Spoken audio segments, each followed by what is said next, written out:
छौड़ी खेला कर धारा लगोइनी 376। आगे देख ले बउले तो जे हमारा से छौड़ी टक्कर। आगे देख ले बउले तो जे हमारा से छौड़ी टक्कर। जोगे जोगे छौड़ी खेला कर धारा लगोइनी 376। जोगे जोगे छौड़ी खेला कर धारा लगोइनी 376।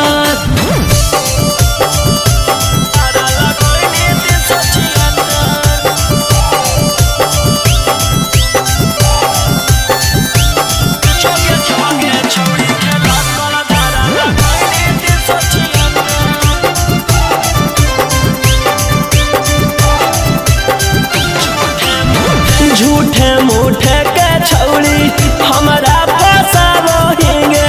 जाई के थाना में रिपोर्ट लिखावोहिंगे। झूठे मूठे के छौड़ी हमारा फसावोहिंगे। जाई के थाना में रिपोर्ट लिखावोहिंगे। आगे के तना गिर गेनी कि हमारा गिरावेला भीड़ गेनी। आगे कुछो नहीं बिगड़ दो केतनो कतमी थाना में चक्कर। आगे कुछो नहीं बिगड़ दो केतनो कतमी थाना में चक्कर। जोगे जोगे छौड़ी खेला कर धारा लगोइनी 376। जोगे जोगे छौड़ी खेला कर धारा लगोइनी 376।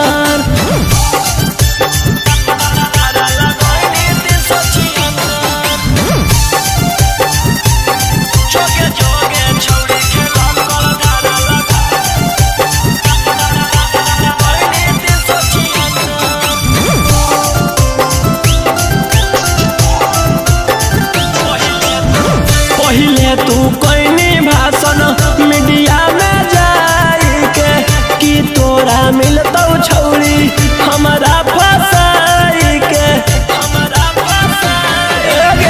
पहिले तू कोइनी भाषण मीडिया में जाई के कि तोरा मिलतौ छौड़ी हमारा फसाई के।